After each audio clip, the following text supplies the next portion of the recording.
Je m'appelle David, j'ai 34 ans, et ma mère vient de me verser du café brûlant directement sur la poitrine au milieu d'un restaurant bondé. Avant de vous raconter comment ce moment atroce a conduit toute ma famille à perdre leur travail, leur réputation et leur style de vie luxueux factice, dites-moi d'où vous regardez dans les commentaires ci-dessous. C'est étrange comme on peut être calme quand son monde est en feu ou, dans mon cas, quand sa peau est en feu. Je n'ai pas crié. Je n'ai pas renversé la table. Je suis juste resté assis là, sentant le liquide imbiber ma chemise, écoutant les clics des obturateurs des téléphones de mes frères et sœurs. Mais pour comprendre pourquoi je n'ai pas réagi et pour comprendre l'explosion nucléaire de karma qui les a frappés moins de 24 heures plus tard, nous devons remonter au début. Nous devons remonter au matin qui a tout changé. Cela a commencé comme n'importe quel autre dimanche, mais avec cette boule familière au creux de l'estomac. Vous savez de quoi je parle, cette sensation lourde et pesante qui commence dès que vous ouvrez les yeux parce que vous savez que vous devez voir des gens qui vous font vous sentir petit. Je me suis réveillé à 6 heures du matin. Mon appartement était silencieux. C'est un pantouse surplombant la ligne d'horizon de la ville, entouré de baies vitrées. La lumière du matin frappait les comptoirs en marbre de mon îlot de cuisine. Je suis sorti sur la terrasse, sentant la brise fraîche du matin. De là-haut, la ville ressemblait à un circuit imprimé, bourdonnant d'énergie. C'était ma ville, ou du moins son infrastructure numérique était la mienne. Mon téléphone a vibré sur la table en verre. C'était Elena, mon assistante, bien qu'elle soit plus comme mon bras droit et la seule personne qui connaisse vraiment l'étendue de ma vie. Le texto était court. Le virement de Microsoft vient d'être effectué. 150 millions de dollars. Félicitations, David. On l'annonce demain? J'ai fixé le nombre, 150 millions de dollars. C'était le paiement final pour un protocole de sécurité que j'avais passé les 7 dernières années à construire. Combiné à mes actifs existants, ma valeur nette venait de franchir un seuil dont la plupart des gens ne font que rêver. J'étais le fondateur d'Aegis Network, le gardien silencieux derrière la cybersécurité de la moitié des entreprises du Fortune 500. J'ai répondu, pas encore. Retiens le communiqué de presse. J'ai reposé le téléphone. Pour le monde, j'étais un fantôme de la tech, une étoile montante, un visionnaire. Mais pour les gens avec qui j'allais prendre le brunch, j'étais David la déception. David le perdant. David qui conduisait une Honda et avait probablement besoin d'un prêt pour son loyer. Je suis entré dans mon dressing. Il était rempli de costumes sur mesure, de chaussures en cuir italien et de montres qui coûtaient plus cher qu'une maison. J'ai tout ignoré. J'ai cherché au fond et j'ai sorti un t-shirt bleu marine délavé. C'était du cachemire de haute qualité, mais il avait l'air vieux. Pas de logo, pas de brillance. J'ai pris une paire de jeans génériques et des baskets éraflées. C'était le costume. C'était le rôle que j'avais joué pendant 15 ans. Je suis allé à l'armoire de la salle de bain et j'ai pris un bêta-bloquant. Juste une petite pilule pour maintenir mon rythme cardiaque bas. Mon thérapeute appelle ça de l'anxiété situationnelle déclenchée par des dynamiques familiales toxiques. J'appelle ça le mode survie. Pourquoi je fais ça? Pourquoi vais-je les voir? Pourquoi est-ce que je joue la comédie du pauvre alors que je pourrais acheter le restaurant où nous mangeons? À cause de grand-mère Rose. Elle a 90 ans aujourd'hui. Elle est la seule raison pour laquelle je n'ai pas complètement coupé les ponts avec eux. Quand j'étais enfant, et que mes parents étaient trop occupés à faire l'éloge de mon frère Kevin ou à acheter à ma sœur Mélissa son 3e poney, grand-mère Rose était celle qui s'asseyait avec moi. C'est elle qui m'a donné l'argent pour mon premier ordinateur quand mon père a dit que c'était une perte de temps pour un. Elle est le seul être humain de cette lignée qui me voit. Alors pour son anniversaire, j'endurais la torture. J'ai pris l'ascenseur jusqu'au garage privé. Mon Aston Martin Valhalla était là, brillante en argent, agressive et belle. À côté se trouvait ma voiture de tous les jours pour les réunions d'affaires, une Lucide Air Saphir. Je les ai ignorées toutes les deux. J'ai marché jusqu'au coin où une Honda Accord 2010 couverte de poussière était garée. Elle avait une bosse sur le pare-choc arrière et la peinture s'écaillait sur le capot. Le moteur a tout sauté quand j'ai tourné la clé, une Touareg qui a résonné dans le garage haut de gamme. J'ai tapoté le tableau de bord, encore une fois, ma vieille. Fais-moi juste tenir jusqu'au brunch. Le trajet jusqu'au Gilded Lily, le restaurant prétentieux que ma mère avait choisi, a duré 40 minutes. Mes mains serraient le volant si fort que mes jointures blanchissaient. C'est un conditionnement psychologique. Je pense que vous pouvez être un PDG, un leader de l'industrie, un homme qui commande des salles pleines d'investisseurs, mais dès que vous arrivez dans l'allée de vos parents, vous avez de nouveau 10 ans, attendant d'être grondé pour avoir respiré trop fort. Je me suis garé sur le parking du voiturier. C'était comme une salle d'exposition de mauvaises décisions financières. Il y avait la voiture de Kevin, une Lamborghini Urus jaune vif. Je savais pertinemment qu'il ne la possédait pas. Kevin travaille, ou travaillait, comme directeur des ventes dans l'entreprise immobilière de son beau-père. Il gagnait un salaire décent, mais pas de quoi s'offrir une Lamborghini. Cette voiture était en leasing, absorbant probablement 60% de son salaire net. C'était une boîte en métal hurlante qui disait « Regardez-moi. Je suis important ». À côté, il y avait le Porsche Cayenne de Mélissa, blanc, décapotable, peu pratique. Mélissa a épousé un avocat, Greg, qui n'avait pas autant de succès qu'il le prétendait. Il vivait à crédit et sur l'apparence de la richesse. Et puis la pièce maîtresse, une Rolls-Royce Ghost. Mes parents ne la possédaient pas non plus. Ils la louaient pour des occasions spéciales afin de maintenir les apparences. L'entreprise de quincaillerie de mon père déclinait depuis une décennie. Mais ma mère, Eleanor, préférerait mourir de faim plutôt que de laisser les voisins savoir qu'ils n'étaient pas de la royauté. J'ai garé ma Honda derrière la Rolls-Royce. Le voiturier, un jeune nommé Mike, a regardé la file de supercars puis ma Honda. Il a hésité. « C'est bon », ai-je dit en baissant la vitre. « Je vais la garer moi-même à l'arrière. Je ne veux pas gâcher l'esthétique. » Mike m'a reconnu. Il ne savait pas que j'étais milliardaire, mais il savait que j'étais le gars qui lui donnait toujours un pourboire de $50 en espèces, contrairement à ma famille qui ne donnait rien. « La foule est difficile aujourd'hui, David », a-t-il demandé tranquillement. « Tu n'as pas idée, Mike, ai-je dit. Garde juste la Honda près. J'aurai peut-être besoin d'une escapade rapide. » J'ai garé la voiture et je suis resté assis un moment. Le moteur cliquetait en refroidissant. J'ai regardé mon reflet dans le rétroviseur. J'avais l'air fatigué. J'avais l'air de l'artiste en difficulté ou de l'entrepreneur raté qu'il pensait que j'étais. « C'est l'heure de jouer », ai-je chuchoté. Je suis sorti de la voiture et j'ai marché vers l'entrée. Le Gilded Lily est l'un de ces endroits avec trop de feuilles d'or et de velours, conçus pour que les gens de la classe moyenne se sentent comme des aristocrates. L'air sentait le parfum cher et le désespoir.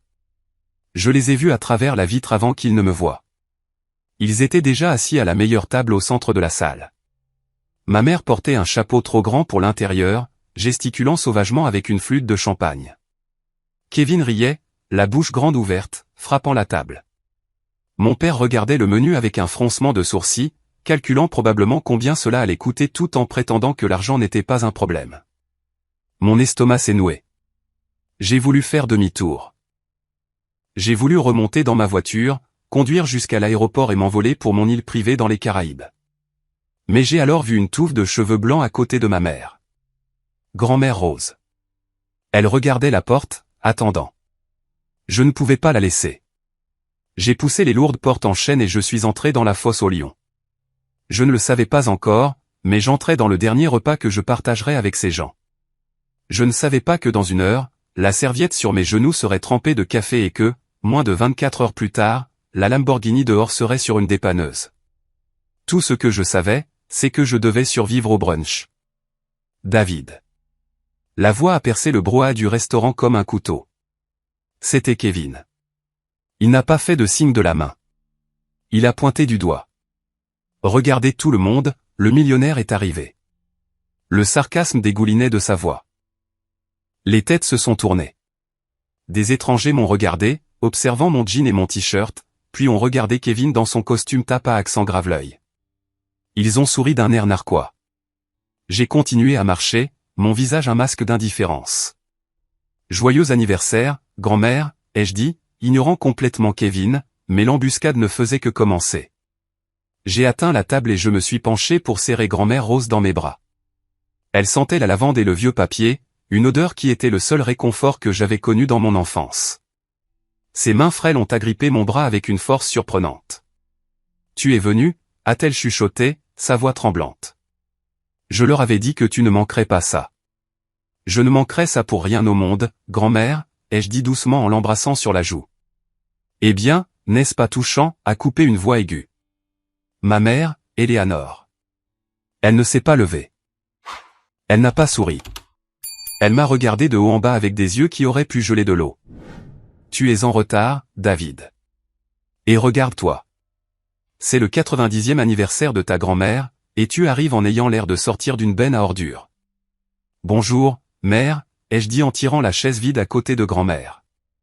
Je suis à l'heure. C'est vous qui avez commencé tôt. Nous avons commencé à boire tôt, a ajouté Mélissa en faisant tourner son mimosa. Elle portait une robe qui coûtait plus cher que ma première voiture, parce que nous fêtions la promotion de Kevin. Tu as entendu? Il est directeur principal maintenant. Directeur de quoi? Ai-je demandé en m'asseyant. Tu vas chercher le café pour ton beau-père? La table est devenue silencieuse. Le visage de Kevin est devenu rouge et tacheté. Au moins, j'ai un travail, Dave. L'immobilier est en plein essor. Qu'est-ce que tu fais ces jours-ci? Toujours en train de réparer des ordinateurs dans les sous-sols des gens? Quelque chose comme ça, ai-je dit en dépliant ma serviette. Laisse-moi deviner, a ri Mélissa, d'un rire aigu et strident. Tu as toujours cette vieille Honda? Je l'ai vue arriver. Mon Dieu, David, c'est embarrassant. Elle fuyait de l'huile à côté de ma Porsche. Elle me mène d'un point à un point B, ai-je répondu. Elle te mène à la file d'attente du chômage, a grogné mon père, Robert. Il ne voulait même pas me regarder. Il était trop occupé à essayer d'attirer l'attention du serveur pour commander une autre bouteille de vin qu'il ne pouvait pas se permettre. C'était la dynamique. Ça avait toujours été comme ça. Je me souviens quand j'avais 10 ans. C'était un mardi. Je venais de gagner le concours de mathématiques junior de l'État. J'avais un trophée, une coupe en plastique doré bon marché qui signifiait le monde pour moi. J'ai couru à la maison, débordant de fierté, attendant que mon père rentre du travail. Quand il est entré, je l'ai brandi. Papa, regarde. J'ai gagné. Il a regardé le trophée, puis m'a regardé. C'est bien, David. Où est Kevin? Il est à l'entraînement de football, ai-je dit. C'est vrai. Il a un match samedi. Nous devons nous concentrer là-dessus. Il est passé juste à côté de moi. Il n'a pas touché le trophée. Il ne m'a pas touché. Ce samedi-là, Kevin a marqué un but dans un match que son équipe a perdu 5-1. Mes parents l'ont emmené manger une pizza et une glace pour célébrer ses efforts. Ils ont oublié de venir me chercher à la bibliothèque. J'ai appris alors que dans la famille Mitchell, la valeur n'était pas une question de réussite. C'était une question d'image. Kevin était l'enfant prodige. Athlétique, bruyant, charmant d'une manière superficielle. J'étais le bouc émissaire. Silencieux, intellectuel, bizarre. Alors, tante Linda, la sœur de ma mère et sa principale complice, s'est penchée. Elle avait un visage comme une pomme séchée et une âme assortie. David, tu vis toujours dans ce studio? Celui dans le mauvais quartier de la ville. J'ai pris une gorgée d'eau. En fait, je n'y avais pas vécu depuis 6 ans. Je vivais dans le penthouse de la tour Luminina, l'une des adresses les plus exclusives de la ville. Mais il ne le savait pas, c'est confortable, tante Linda. Loyer modeste. Loyer modeste, a raillé maman en secouant la tête. Nous disons aux gens que tu vas bien. Tu sais, nous mentons pour toi. Quand les jeunes se posent des questions sur toi, je leur dis que tu es consultant pour Microsoft. Je ne leur dis pas que tu es pratiquement sans abri. L'ironie était si épaisse que j'ai failli m'étouffer. J'étais consultant pour Microsoft. En fait, j'étais un fournisseur principal, mais la corrigée n'aurait conduit qu'à un interrogatoire pour lequel je n'avais pas l'énergie. J'apprécie la narration créative, maman, ai-je dit sèchement. Ce n'est pas drôle. Elle a frappé la table de sa main, faisant sauter les couverts. Tu es une honte, David. Regarde ton frère. Regarde Mélissa. Ils ont des familles. Ils ont des carrières. Ils ont des standards. Tu as ce t-shirt. J'ai regardé autour de la table. Kevin souriait narquoisement, vérifiant son reflet dans sa cuillère. Mélissa envoyait des textos, probablement en train de poster un selfie avec la légende « brunch en famille ». Son mari, Greg, me regardait avec pitié mêlée de dédain. Mon jeune frère, Daniel, qui avait 25 ans et vivait toujours dans le sous-sol de mes parents, se disant créateur de contenu, installait un trépied sur la table. Tu filmes ça, ai-je demandé à Daniel. Vlogging, frérot, a dit Daniel en ajustant ses cheveux. Journée en famille. Je vise le contenu sain. En plus, les abonnés adorent le drame. Range ça, Daniel, a sèchement dit grand-mère Rose. Sa voix était faible mais tranchante. Nous sommes en train de manger. Laisse-le jouer, maman, a dit mon père. Le gamin a du talent. Il va devenir grand un jour, contrairement à certains. J'ai regardé la femme de Kevin, Sarah. Elle était la seule à ne pas sourire. Elle fixait son assiette, poussant un morceau de laitue. Elle avait l'air fatiguée. Il y avait des cernes sous ses yeux que le maquillage ne pouvait cacher. Elle portait un bracelet en diamant que j'ai reconnu comme une fausse zircone cubique de haute qualité. Kevin lui avait probablement dit que c'était vrai. Nos regards se sont croisés une seconde. Elle m'a fait un petit signe de tête, presque imperceptible. C'était un regard de misère partagée. Elle était piégée dans le cirque tout comme moi, mais elle s'y était mariée. David, grand-mère Rose a serré ma main sous la table. Ignore-les. Parle-moi de toi. Es-tu heureux? Cette question m'a frappé plus fort que les insultes. Étais-je heureux? J'étais riche. J'étais puissant. J'étais libre. Mais assis ici, entouré des gens qui partageaient mon ADN, je me sentais comme un échec. Je vais bien, grand-mère, ai-je dit. Le travail est prenant. Bien. Occupé. Tu vois, Harry Kevin, la bouche pleine de pain. Bien occupé signifie qu'il livre pour Uber Eats le week-end. La table a de nouveau éclaté de rire. Même le serveur, qui s'était approché pour prendre nos commandes, semblait mal à l'aise. Je prendrai le homard thermidor, a annoncé maman bruyamment, sans même regarder le prix. Et une autre bouteille de Dom Pérignon. C'est une célébration. Et pour le monsieur, le serveur m'a regardé. Je prendrai juste la salade Cobb, s'il vous plaît, ai-je dit. Et un thé glacé. Bien sûr. Maman a levé les yeux au ciel. Il commande la chose la moins chère du menu. Ne t'inquiète pas, David. C'est ton père qui paie. Tu n'as pas à compter tes sous ici. Je préfère la salade, maman. Tu préfères être difficile, a-t-elle sèchement rétorqué. Tu le fais exprès. Tu viens ici habillé comme un mécanicien. Tu commandes de la nourriture de paysans juste pour nous contrarier, juste pour montrer à tout le monde que tu n'es pas à ta place. Je ne suis pas à ma place, ai-je dit, ma voix restant égale. Parce que je n'ai rien à prouver à personne. Tu n'as rien à prouver, a crié Kevin, soudainement agressif. L'alcool commençait à faire effet. Tu n'as rien, point final. Tu penses que tu es meilleur que nous parce que tu lis des livres? Parce que tu penses être si intelligent? Regarde les voitures dehors, Dave. C'est le tableau de bord et tu es en train de perdre. J'ai senti la colère monter dans ma poitrine, chaude et serrée. J'ai voulu lui parler du virement. J'ai voulu lui dire que sa Lamborghini coûtait moins cher que la montre qui se trouvait dans mon tiroir à la maison. J'ai voulu lui dire que le boom immobilier dont il parlait était une bulle que j'avais prédite dans mon analyse de marché il y a des mois. Mais je ne l'ai pas fait parce que grand-mère Rose me tenait la main. Sa peau était fine comme du papier. Je pouvais sentir son pouls. Il était irrégulier. Kevin, arrête, a chuchoté Sarah. Tout le monde regarde.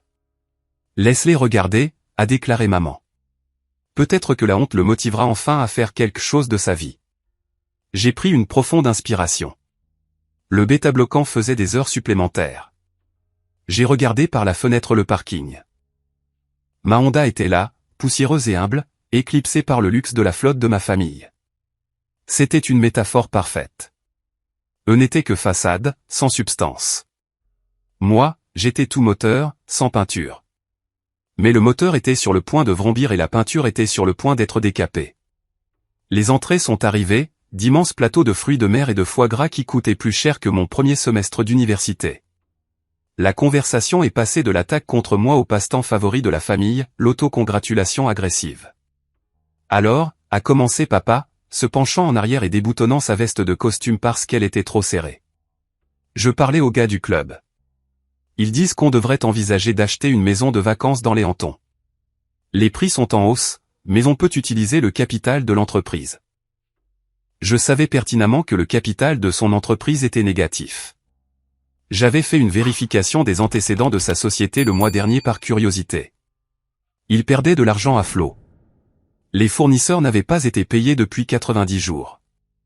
Oh, absolument, a convenu maman en picorant une coquille Saint-Jacques, quelque part près de l'eau. Nous avons besoin d'un endroit pour recevoir.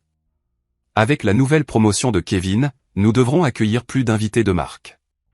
En parlant de marque, a ajouté Mélissa, Greg est pratiquement sur le point de devenir associé au cabinet. Nous regardons les écoles privées pour les jumeaux. Les frais de scolarité sont de 50 000 $ par an, mais on ne peut pas mettre un prix sur les relations, n'est-ce pas? C'est vrai, a hoché la tête Greg, bien qu'il ait l'air en sueur. Les relations, c'est tout. J'ai mangé ma salade en silence.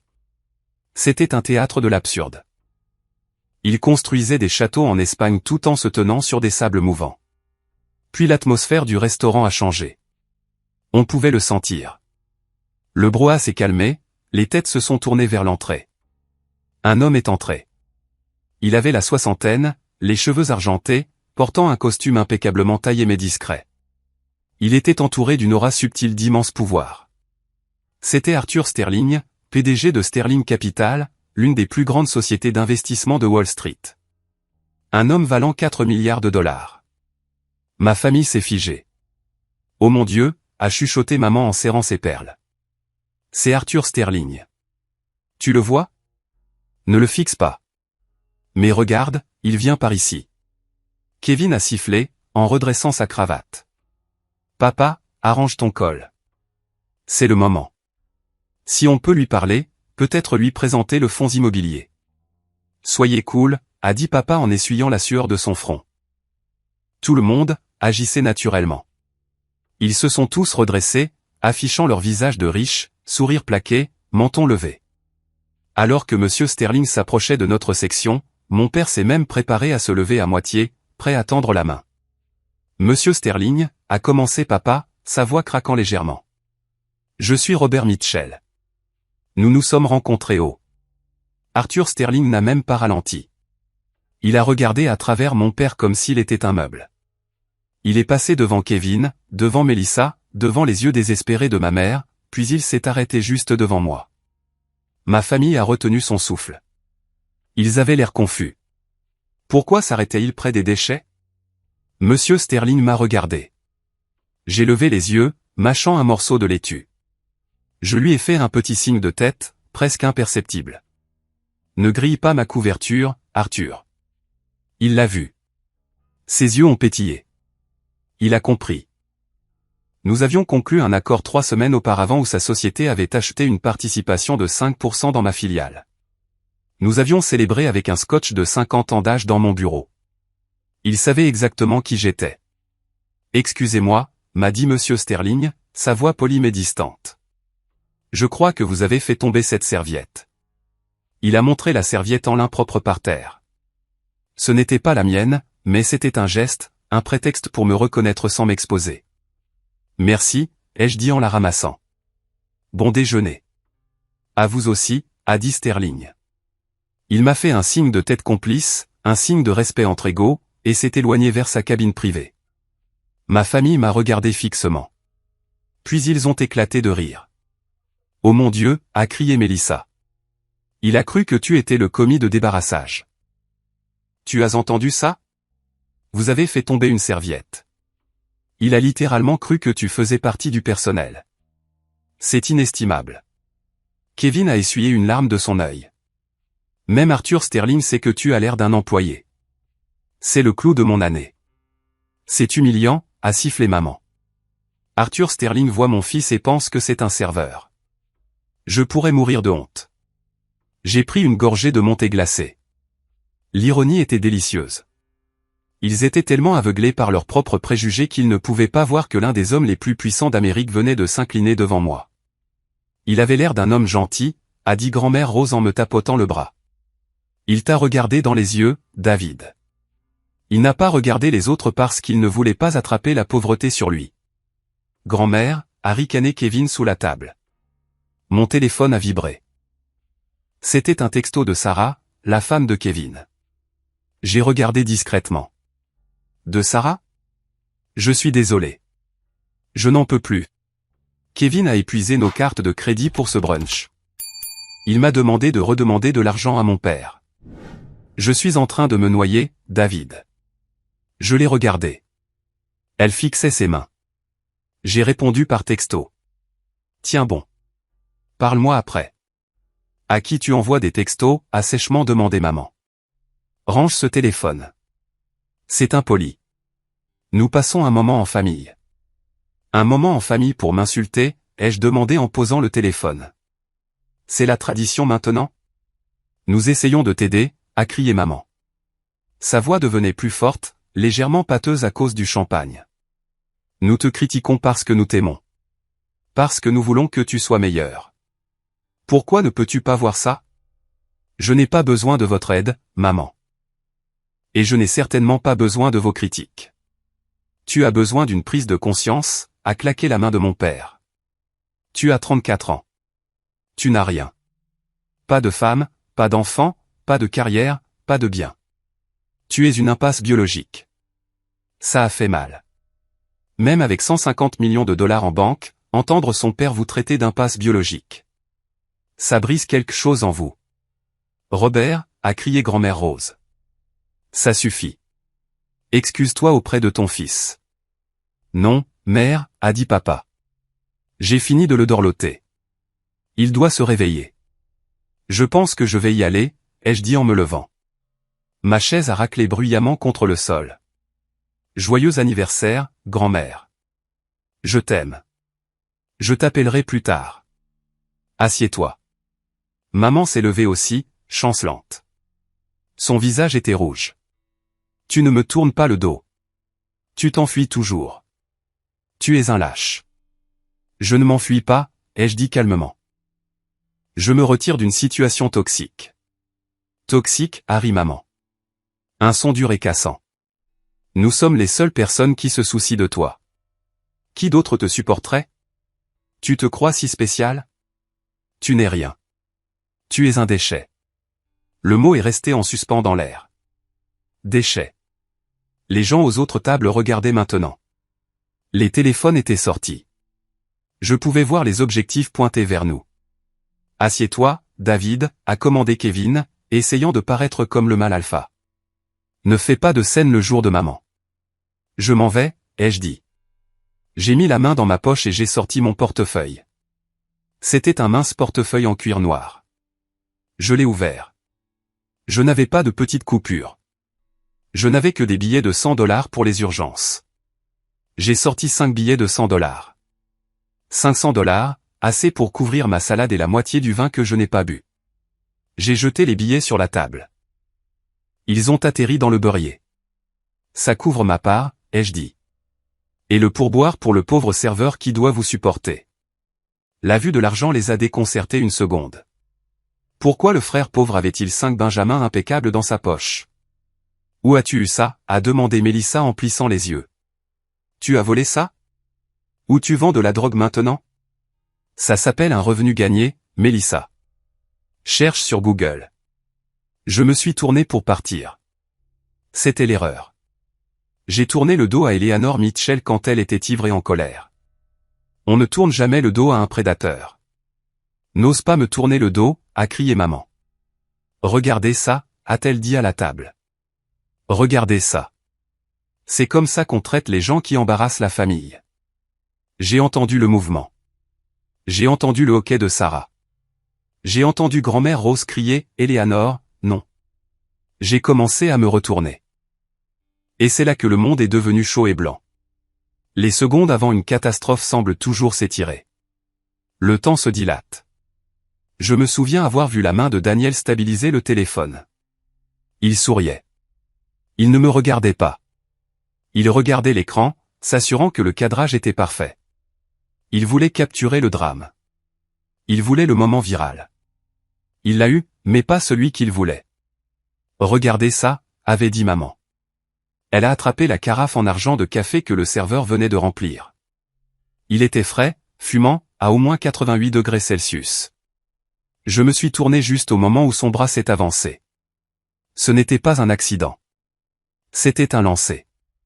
Un arc délibéré et malveillant de liquide sombre.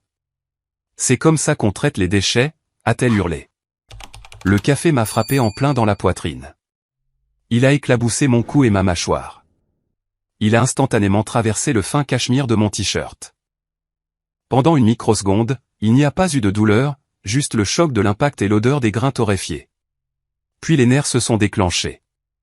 C'était comme si quelqu'un avait pressé un fer rouge contre ma peau. La chaleur a brûlé à travers le tissu, s'accrochant à ma poitrine. La douleur était absolue et aveuglante. Elle m'a coupé le souffle. J'ai reculé en titubant, me tenant la poitrine. Hugues. Le son s'est échappé de ma gorge avant que je puisse l'arrêter. Le restaurant est devenu silencieux. Je suis resté là, dégoulinant. Le café était sombre sur ma chemise grise, tachant ma peau en rouge en dessous.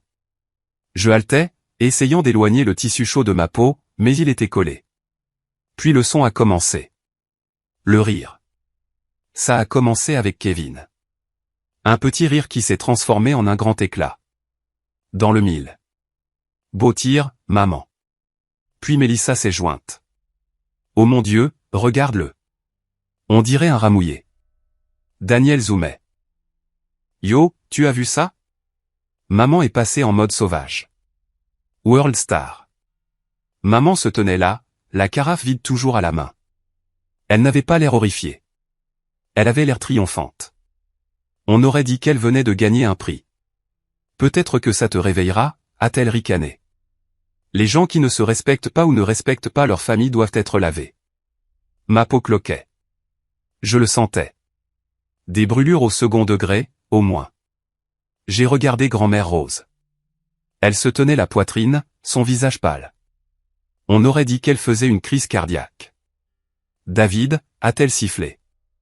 Je vais bien, grand-mère, ai-je réussi à dire, ma voix tendue par la douleur. Je vais bien. J'ai regardé mon père, Robert Mitchell, le patriarche. Il sirotait son vin. Il m'a regardé avec une légère irritation. Va te nettoyer, David. Tu salis le sol. C'était le moment. C'était le déclic. Quelque chose en moi s'est brisé. Pas mon esprit, mon lien. La corde invisible qui m'avait lié à ces gens pendant 3 décennies s'est rompue. Le désir de leur approbation s'est évaporé, remplacé par une clarté froide et dure. Je n'ai pas crié. Je ne les ai pas attaqués. Je n'ai pas renversé la table. Je les ai juste regardés. J'ai mémorisé leur visage. Le sourire cruel de Kevin. Les yeux vides de Mélissa. L'indifférence de papa. La fierté tordue de maman. J'ai mis la main dans ma poche. Mon téléphone vibrait. C'était la notification de Forbes. L'article était en ligne. Le milliardaire de l'ombre. Comment David Mitchell a construit un empire depuis l'ombre. J'ai sorti le téléphone. Il était mouillé de café mais étanche. J'ai regardé l'écran. Puis je les ai regardés. Tu as filmé ça, ai-je demandé tranquillement à Daniel. En direct, frérot, a ricané Daniel. 30 spectateurs déjà. Ils adorent ça. Bien, ai-je dit. Assure-toi de la sauvegarder. Tu en auras besoin pour les avocats. Les avocats? Harry Kevin. Qu'est-ce que tu vas faire? Nous poursuivre avec tes bons d'alimentation? Je n'ai pas répondu. Je suis juste parti. Où vas-tu? M'a crié maman. Je ne t'ai pas dit que tu pouvais partir. Excuse-toi. J'ai traversé le restaurant. Les autres clients me regardaient avec horreur. Une femme à une table voisine s'est levée. Monsieur, avez-vous besoin d'une ambulance? Ça a l'air grave. Je vais bien, madame, ai-je dit, bien que mes dents claquent à cause du choc. Juste une dispute de famille. Je suis sorti par la porte d'entrée sous un soleil éclatant. Le voiturier Mike m'a vu arriver. Il a vu la chemise trempée de café, la peau rouge et irritée sur mon cou. Ses yeux se sont écarquillés. Monsieur David, que diable s'est-il passé? Prends la voiture, Mike, ai-je dit, maintenant. Il a couru. Il n'a pas trottiné. Il a couru vers la Honda. Il l'a ramenée en un temps record. J'ai fouillé dans mon portefeuille pour lui donner un pourboire, mais mes mains tremblaient trop. Ne vous inquiétez pas, a dit Mike en m'ouvrant la portière. Allez-y. Vous avez besoin d'un médecin. Je suis monté dans la vieille Honda. La ceinture de sécurité appuyait sur ma poitrine brûlée, envoyant une nouvelle vague d'agonie à travers moi. J'ai serré les dents et j'ai tourné la clé. Le moteur a démarré en cliquetant. En sortant du parking, j'ai regardé dans le rétroviseur. Ma famille était toujours à l'intérieur, probablement en train de commander le dessert. Ils pensaient avoir gagné. Ils pensaient avoir remis le chien dans sa cage. Ils n'avaient aucune idée qu'ils venaient de laisser sortir le loup. J'ai conduit directement aux urgences les plus proches. Pendant que je conduisais, j'ai composé un numéro sur le Bluetooth de ma voiture. Elena, ai-je dit quand elle a décroché. David, tu as l'air mal. Le brunch est fini? C'est fini, ai-je dit. Écoute-moi attentivement. Je veux que tu exécutes le communiqué de presse, l'accord avec Microsoft, la couverture de Forbes, tout. Je pensais que tu voulais attendre. Non, ai-je dit en fixant la route. Publie-le maintenant. Et Elena, appelle mon avocat, Vance. Dis-lui de préparer une mise en demeure et dis-lui d'examiner les protocoles d'expulsion pour les propriétés détenues par le Mitchell Trust. David, que se passe-t-il? La guerre, ai-je dit. La guerre totale. La salle d'urgence sentait l'antiseptique et la cire à parquet. Le médecin, un homme gentil nommé Dr Evans, a regardé ma poitrine et a grimacé. Brûlure au second degré, a-t-il dit en appliquant un gel rafraîchissant qui m'a semblé divin. Environ 15% de votre poitrine. Ça va cloquer. Qui a fait ça? C'était un accident? Non, ai-je dit en fixant le plafond. Ma mère. Elle voulait me montrer comment il traite les déchets. Le docteur Evans s'est arrêté. Il m'a regardé, puis le dossier. Voulez-vous porter plainte? C'est une agression. Pas encore, ai-je dit. J'ai une meilleure méthode. Pendant qu'on me bandait, Internet faisait son travail. Daniel avait posté la vidéo sur TikTok et Instagram réel. Il l'avait légendé, maman remet le perdant à sa place. Pendant la première heure, les commentaires venaient de son petit cercle d'amis, principalement des émojis rieurs. Lol, ta mère n'a aucun sang-froid. Merde, il s'est fait griller, littéralement. Mais ensuite, l'algorithme l'a repéré. La vidéo était viscérale. Elle était choquante. Une femme âgée bien habillée versant un liquide chaud sur un homme calme qui ne se défendait pas. Elle a atterri sur la page, pour vous. Les vues sont passées de 500 à 50 000 en 2 heures. Et puis les détectives d'Internet sont arrivés. J'étais assis dans ma voiture sur le parking de l'hôpital, consultant mon téléphone. Ma poitrine était enveloppée de gaz, lancinante. J'ai ouvert X. Le hashtag Maman au café était en tendance. Mais quelque chose d'autre était aussi en tendance, David Mitchell. J'ai cliqué sur la vidéo. Les commentaires avaient changé. Utilisateur Tech Insider, attendez une minute. C'est David Mitchell? Le gars sur la couverture de Forbes aujourd'hui. Utilisateur Crypto King, je crois que oui. Je viens de lire l'article. Il porte exactement le même t-shirt en cachemire bleu marine sur sa photo de profil. C'est un t-shirt Loro Piana à $500, pas un chiffon. Utilisateur Justice Warrior, attendez. Cette famille vient d'agresser le fondateur d'Aegis Network. Le gars qui vient de vendre sa technologie à Microsoft pour $150 millions. Sont-ils fous? Utilisateur NurseGen, je travaille aux urgences. Un homme correspondant à cette description vient d'arriver avec de graves brûlures. Ce n'est pas drôle. C'est de la maltraitance. Puis le doxing a commencé. Pas de moi. J'étais déjà public, mais d'eux. Les gens ont trouvé le LinkedIn de Kevin. Kevin Mitchell, directeur des ventes chez Carter Realty. Les gens ont trouvé l'Instagram de Melissa. Maman de 2 enfants au style de vie luxueux. Les gens ont trouvé la chaîne YouTube ratée de Daniel. Les vannes se sont ouvertes. Imaginez frimer avec une Lamborghini en leasing tout en versant du café sur un frère milliardaire. L'embarras est mortel. Carter Realty, pourquoi employez-vous un homme qui rit d'une agression? Pas une bonne image pour vendre des maisons. Je viens de vérifier l'entreprise du père. Elle a une étoile sur Yelp. Attente de 6 mois pour la livraison. Pas étonnant qu'il soit jaloux. J'ai regardé le compteur de vues grimper. 1 million. 2 millions. Puis les médias s'en sont emparés. TMZ, BuzzFeed. Puis les blogs tech sérieux. TechCrunch a titré « Le fondateur d'Aegis agressé par sa famille quelques heures avant l'annonce historique de Microsoft ». Mon téléphone a commencé à sonner. Ce n'était pas les médias. C'était Kevin. J'ai laissé aller à la messagerie vocale. Puis maman, messagerie vocale. Puis papa, messagerie vocale. Puis Mélissa, messagerie vocale. Je suis resté assis là, dans ma Honda cabossée, regardant leur monde s'effondrer en temps réel. C'était brutal. C'était rapide. C'était efficace.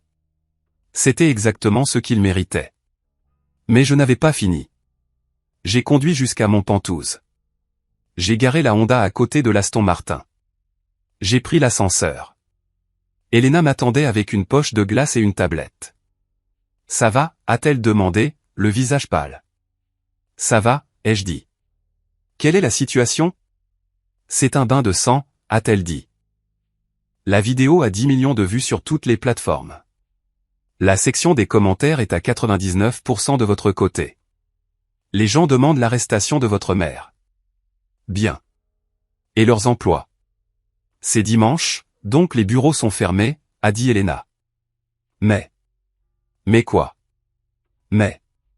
J'ai pris la liberté d'envoyer le lien de la vidéo au conseil d'administration de l'association caritative où siège votre mère, et je l'ai peut-être transmis au comité d'éthique du cabinet d'avocats du mari de Mélissa. J'ai souri. Ça faisait mal au visage, mais j'ai souri. Tu auras une augmentation, Elena. Je suis allé dans ma chambre et j'ai mis une chemise propre, en soie ample qui n'irriterait pas les brûlures. Je suis sorti sur le balcon. Le soleil se couchait. La ville avait l'air différente ce soir. Elle ressemblait à un champ de bataille que je venais de conquérir. Mon téléphone a de nouveau sonné. C'était un numéro que je ne reconnaissais pas, allô. Est-ce bien David Mitchell, a demandé une voix grave et rauque. C'est Frank Carter, le beau-père de Kevin. Bonjour, Frank. Je viens de voir la vidéo, a dit Frank. Il avait l'air furieux. Est-elle réelle? Oui, Frank. C'est réel. Je soigne actuellement des brûlures au second degré. Ce fils, a juré Frank. Il conduit la voiture de mon entreprise. Il représente mon nom et il rit pendant que sa mère vous agresse. David, je ne savais pas qu'il vous traitait comme ça. Je pensais. Il m'avait dit que vous étiez un bon à rien. Ils disent beaucoup de choses, Frank. Considérez que c'est réglé, a dit Frank. Je le licencie ce soir et je reprends l'Urus. Sarah. Sarah pleure toutes les larmes de son corps ici. Elle dit qu'elle veut le quitter. Dites à Sarah que je l'aiderai, ai-je dit. Tout ce dont elle a besoin. Avocat, argent, un endroit où rester. Vous êtes un homme bon, David. Je suis désolé que ma famille se soit mêlée à ces parasites. Clique 1 de moins. 10 minutes plus tard, j'ai reçu une notification par email. C'était un communiqué de presse de l'Association des Dames de la Charité. Avec effet immédiat, Madame Eleanor Mitchell a été démise du conseil d'administration. Nous ne tolérons ni la violence ni le harcèlement sous quelque forme que ce soit. 2 de moins. Je me suis versé un verre d'eau. Pas d'alcool avec les analgésiques. Je me suis assis sur mon canapé et j'ai allumé la grande télévision. Les nouvelles locales étaient en cours. Choc vidéo viral, a annoncé le présentateur. Un brunch local a tourné à la violence aujourd'hui, impliquant la famille du magnate de la technologie David Mitchell. Internet est indigné. Mon interphone a sonné. J'ai vérifié la caméra de sécurité. C'était eux. Maman, papa, Kevin, Mélissa. Ils étaient dans le hall. Ils avaient l'air affolés. La cravate de Kevin était défaite. Maman pleurait, son mascara coulant sur son visage. J'ai appuyé sur le bouton de l'interphone. Oui. David, a crié maman dans la caméra. Laisse-nous monter. Nous devons parler maintenant. David, s'il te plaît, la voix de papa tremblait. Il y a des journalistes devant notre maison. Nous ne pouvons pas rentrer. Laisse-nous entrer. Ouvre cette fichue porte, Dave, a hurlé Kevin. Mon patron vient de me virer par texto. Sais-tu ce que tu as fait? Je me suis penché vers le microphone. Je n'ai rien fait, ai-je dit calmement. J'ai juste commandé une salade. Tu as posté cette vidéo, a crié Kevin. Non, Kevin. C'est Daniel qui l'a postée. Tu te souviens? Il voulait les vues. Eh bien, il les a eues. David, s'il te plaît, a sangloté maman. Je suis ta mère. J'ai fait une erreur. J'étais stressé. S'il te plaît, dis-leur d'arrêter. Dis à Internet d'arrêter. Ils nous ruinent. Maman, ai-je dit, ma voix froide comme la glace. Tu as dit que me verser du café dessus, c'est comme ça que tu traites les déchets. Eh bien, fermer la porte aux gens toxiques, c'est comme ça que je traite les menaces. David. Au revoir, ai-je dit. J'ai appuyé sur le bouton pour couper l'interphone. J'ai ensuite appuyé sur le bouton pour alerter la sécurité. Oui, monsieur Mitchell, a demandé le concierge. Il y a des gens dans le hall qui me harcèlent. Ils ne sont pas sur la liste des invités. Veuillez les faire sortir. S'ils résistent, appelez la police. Compris, monsieur. Je les fais sortir maintenant. J'ai regardé sur l'écran. 2 grands gardes de sécurité se sont approchés de ma famille. Maman a essayé de discuter. Papa avait l'air vaincu. Kevin a essayé de bomber le torse, mais le garde a juste montré la porte. Ils ont été escortés dehors dans la rue. Les paparazzi attendaient. Les flashs ont explosé alors qu'ils sortaient. J'ai éteint le moniteur.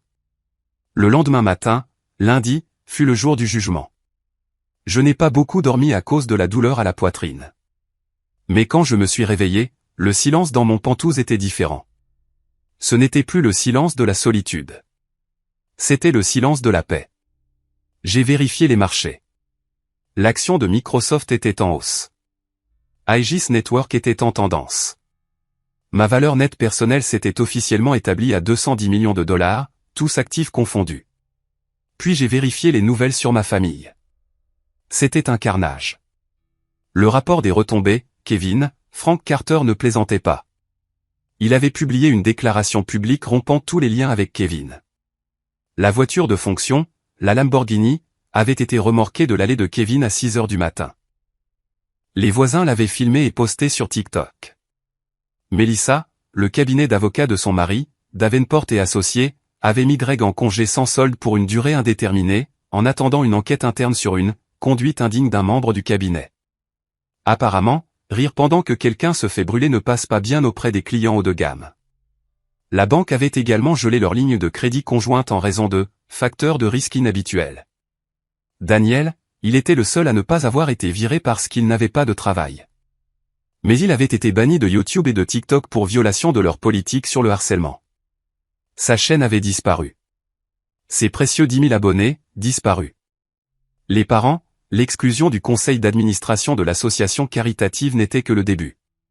Le Country Club, le centre de l'univers social de ma mère, avait suspendu leur adhésion.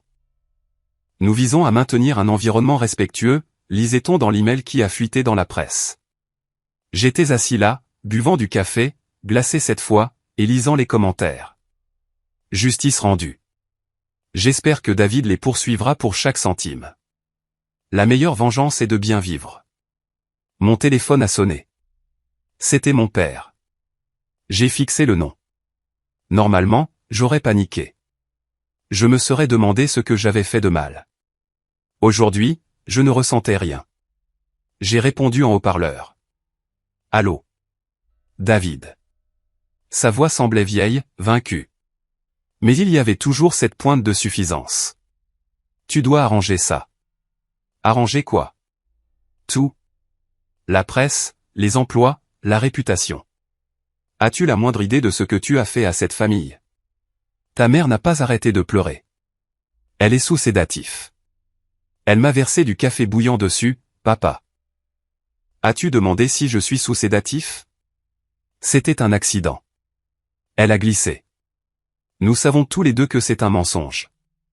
Et les 10 millions de personnes qui ont regardé la vidéo le savent aussi. David, écoute-moi. Sa voix s'est durcie. Nous sommes ta famille. Tu nous dois quelque chose. Nous t'avons élevé. Nous t'avons nourri. Maintenant, je sais que tu as de l'argent. J'ai vu le truc de Forbes. Je ne sais pas comment tu les as trompés, mais tu as de l'argent. Tu dois publier une déclaration disant que c'était un malentendu. Et tu dois couvrir les frais de justice de Kevin et l'hypothèque pendant quelques mois jusqu'à ce que ça se calme. J'ai vraiment ri. C'était un son sec et rauque. Tu veux de l'argent? Ai-je demandé. C'est le moins que tu puisses faire après nous avoir détruits. Papa, tu te souviens quand je t'ai demandé 10 000 $ pour démarrer mon entreprise? Il y a 5 ans. Silence à l'autre bout du fil. Tu m'as dit que j'étais un mauvais investissement. Tu m'as dit d'aller trouver un travail à l'épicerie. Tu m'as dit que Kevin était l'avenir. C'était les affaires, a-t-il balbutié. C'est aussi les affaires, ai-je dit. Et vous êtes un mauvais investissement. David, espèce de petit ingrat. Je n'ai pas fini, l'ai-je coupé. Ma voix a baissé d'une octave. J'ai parlé à mon avocat ce matin. Le trust qui possède la maison de grand-mère Rose, celui dans lequel vous puisiez, c'est moi qui en suis l'exécuteur testamentaire maintenant. Grand-mère a signé les papiers la semaine dernière. Elle savait que vous la voliez. Quoi? Tu ne peux pas, je peux. Et je le fais. Je gèle les comptes. Vous ne verrez pas un centime de l'argent de grand-mère. Et si vous me harcelez ou vous approchez de mon immeuble à nouveau, je porterai des accusations criminelles d'agression contre maman. J'ai le rapport médical. J'ai la vidéo. Elle ira en prison. Compris? Silence. Un silence lourd et terrifié. Compris? Ai-je répété? Oui, a-t-il chuchoté. Bien. Ne m'appelle plus. J'ai raccroché. Je me suis rasseoir sur ma chaise. C'était fait. Le cordon était coupé. Mais il y avait un dernier détail à régler. Mon téléphone a vibré. Un texto de Sarah, la femme de Kevin. Je l'ai quitté. J'ai pris les enfants. Nous sommes chez ma sœur. Merci, David.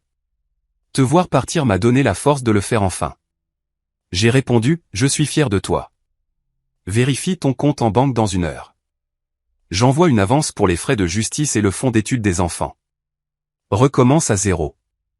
J'ai autorisé un virement de 500 000 $ à Sarah. C'était une bagatelle pour moi maintenant, mais c'était la liberté pour elle. Puis la notification finale. Grand-mère Rose. C'était un appel de son infirmière. Mon cœur s'est arrêté. M. Mitchell, a dit doucement l'infirmière. Est-ce qu'elle? Elle va bien, a dit rapidement l'infirmière. Mais elle a vu les nouvelles. Elle veut vous voir. Elle dit qu'elle a quelque chose pour vous.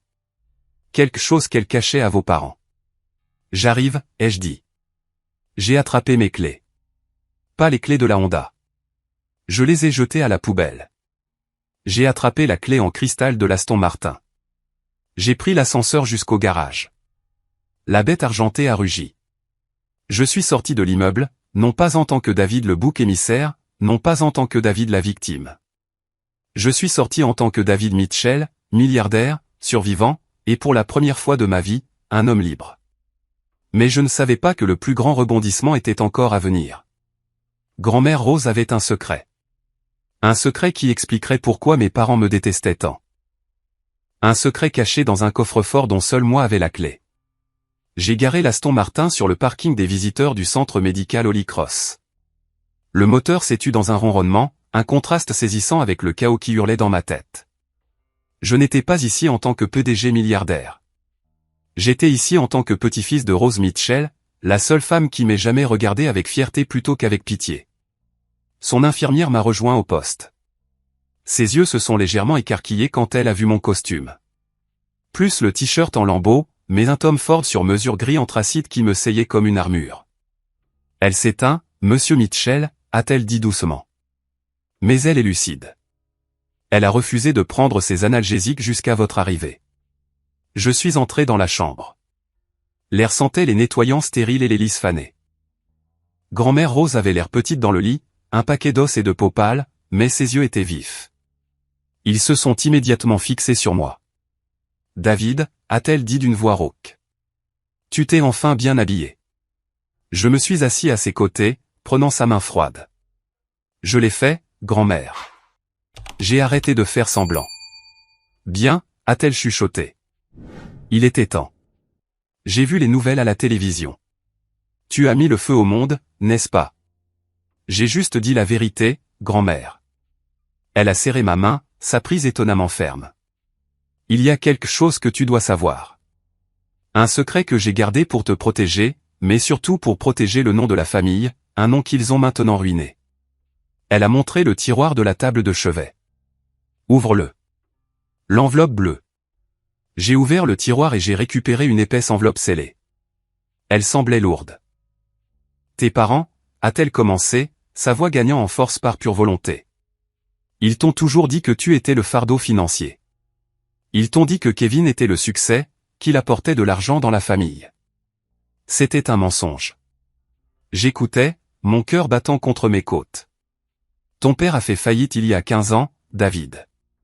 Il a fait de mauvais investissements. Il a joué sur des actions risquées. Ils ont tout perdu. La maison, les voitures, les économies, même ton fonds d'études. Je me suis figé. Mon fonds d'études? Oui. C'est pourquoi ils ont refusé de payer tes frais de scolarité.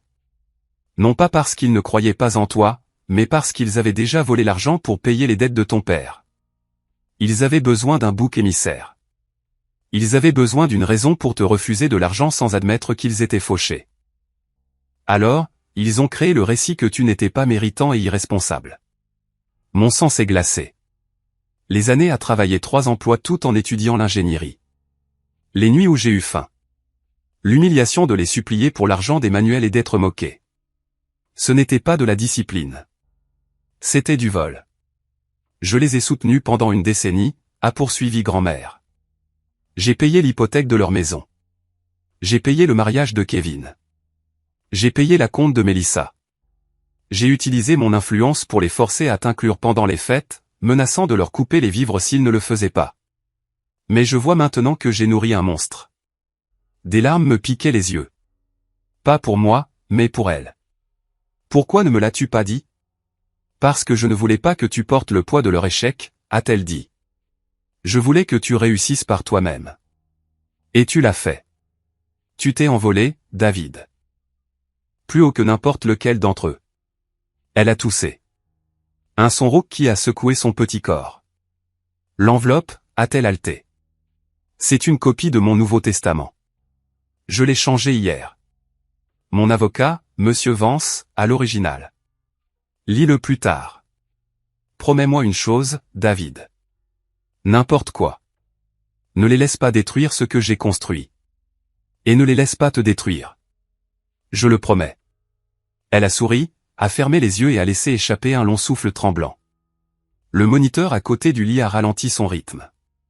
Bip. Bip. Bip. Puis une longue tonalité unique. Je suis resté assis là pendant longtemps, tenant sa main alors qu'elle refroidissait. Je n'ai pas pleuré. J'ai ressenti un profond sentiment de devoir s'installer sur mes épaules. Le chagrin viendrait plus tard. Pour l'instant, il y avait du travail à faire. Les funérailles ont eu lieu 3 jours plus tard. C'était un spectacle, exactement comme grand-mère l'aurait détesté. Mes parents, Kevin et Mélissa, se sont présentés vêtus de vêtements de créateurs noirs qu'ils ne pouvaient plus se permettre. Ils ont parfaitement joué le rôle de la famille en deuil pour les quelques caméras autorisées près du cimetière. Ils m'ont ignoré, se tenant de l'autre côté de la tombe, me lançant des regards venimeux. Ils ne savaient pas pour l'enveloppe bleue. Ils pensaient que grand-mère était morte sans mettre à jour son testament, ce qui signifiait, selon les anciennes conditions, que la succession serait partagée à parts égales entre ses enfants, mon père étant le principal bénéficiaire. Ils comptaient sur cet héritage pour les sauver de la ruine financière que j'avais déclenchée. Après l'enterrement, nous nous sommes réunis au bureau de l'avocat pour la lecture du testament. La pièce était tendue.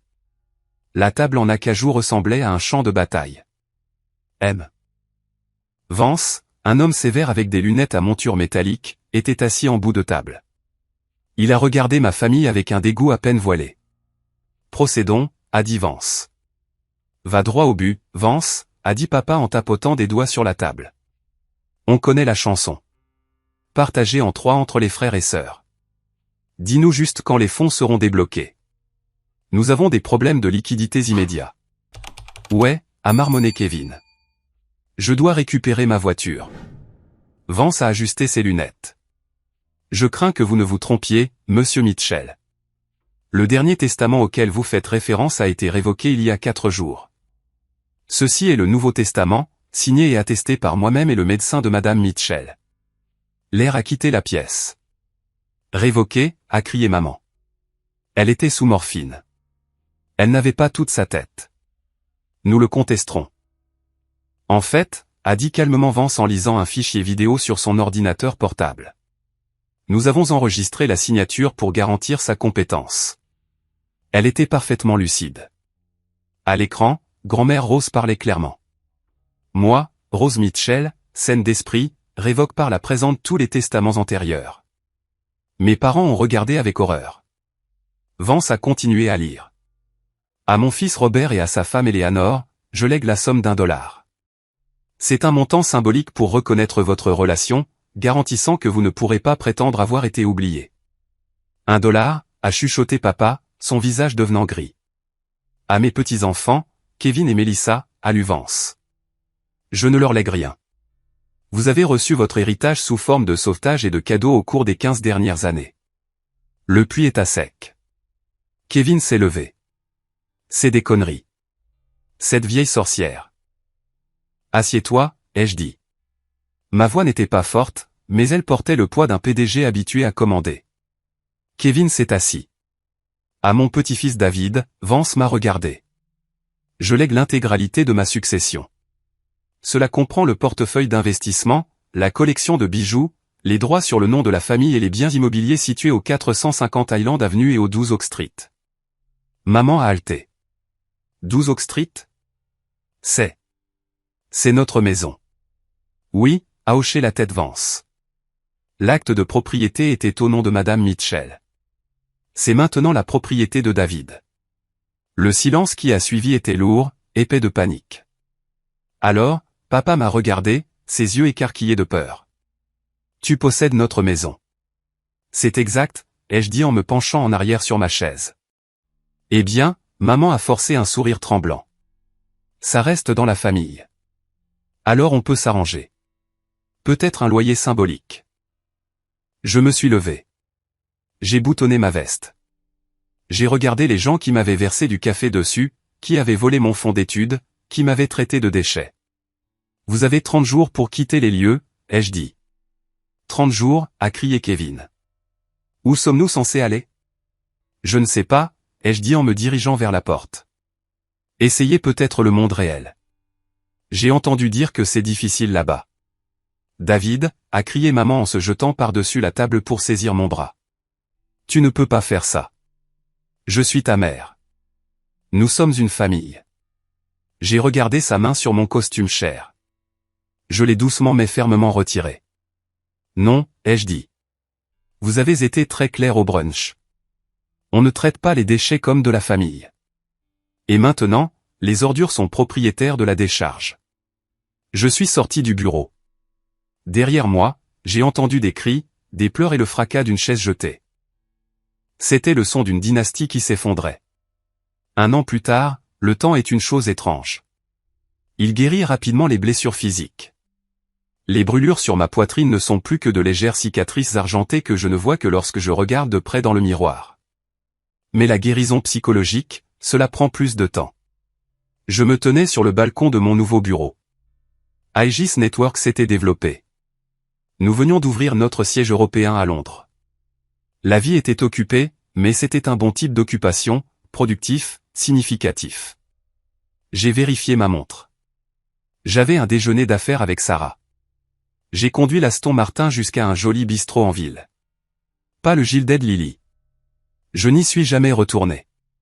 Sarah était déjà assise. Elle avait l'air différente. Les cernes avaient disparu. Elle avait coupé ses cheveux en un carré élégant et net. Elle portait un blazer professionnel. Elle avait l'air d'être sa propre personne. David. Elle s'est levée et m'a serré dans ses bras. Tu es en retard. L'heure des milliardaires. Le trafic, ai-je souri. Comment va le cabinet de design? En plein essor, a-t-elle rayonné.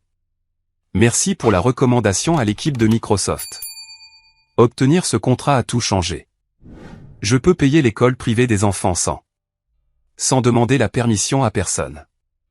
Nous nous sommes assis. Ça faisait du bien de la voir s'épanouir. Sarah était la preuve que le problème n'était pas le sang Mitchell. C'était la toxicité des Mitchell. Une fois qu'elle s'est échappée de l'orbite de mon frère et de mes parents, elle a prospéré. As-tu eu de leurs nouvelles? A-t-elle demandé prudemment en sirotant son eau. Brièvement, ai-je dit. Mon avocat me fait un rapport mensuel. Le rapport était sinistre mais juste. Mes parents avaient été expulsés le 31e jour. Ils avaient essayé de squatter, mais j'ai envoyé une équipe de sécurité privée pour assister le shérif. C'était humiliant pour eux, mais nécessaire. Ils vivaient maintenant dans une location de 2 chambres dans un quartier ouvrier. Papa travaillait comme agent d'accueil dans une quincaillerie. Ironique, considérant qu'il en possédait une autre fois. Maman essayait apparemment de vendre ses vieux vêtements de créateur sur eBay pour joindre les 2 bouts.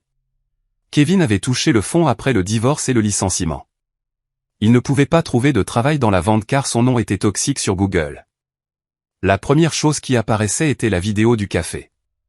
Il travaillait actuellement comme livreur pour une entreprise de logistique, conduisant une camionnette, sans Lamborghini, sans statut, juste la routine. Melissa et Greg étaient toujours ensemble, mais à peine. Ils avaient déménagé dans un condo. Ils se noyaient dans les dettes et les litiges. C'est triste, a dit Sarah. Mais ils se le sont infligés à eux-mêmes. C'est vrai, ai-je convenu. Ils ont passé leur vie à acheter des choses qu'ils ne pouvaient pas se permettre pour impressionner des gens qu'ils n'aimaient pas. Et ils ont détruit les gens qui les aimaient vraiment dans le processus. Après le déjeuner, j'ai conduit jusqu'au cimetière. C'était une journée d'automne fraîche. Les feuilles devenaient dorées et rouges. J'ai marché jusqu'à la tombe de grand-mère Rose. Elle était simple, élégante, couverte de fleurs fraîches. Je me suis agenouillé et j'ai placé une pierre blanche sur le marqueur, une tradition juive que j'avais adoptée pour montrer mon respect. J'ai tenu ma promesse, grand-mère, ai-je chuchoté. Je ne les ai pas laissés me détruire, et je ne les ai pas laissés détruire ce que tu as construit. J'avais pris l'argent de la succession, la maison, les investissements, tout, et je n'en avais pas gardé un centime. Je sentais qu'il était souillé. À la place, j'ai créé le fonds de bourse d'études Rose Mitchell. Il offrait des frais de scolarité complets aux étudiants défavorisés qui voulaient étudier les STEM mais ne pouvaient pas se le permettre. J'utilisais leur héritage pour m'assurer qu'aucun autre enfant n'aurait à abandonner ses rêves parce que ses parents avaient volé son fonds d'études. Je me suis levé et j'ai regardé autour de moi. Le cimetière était calme.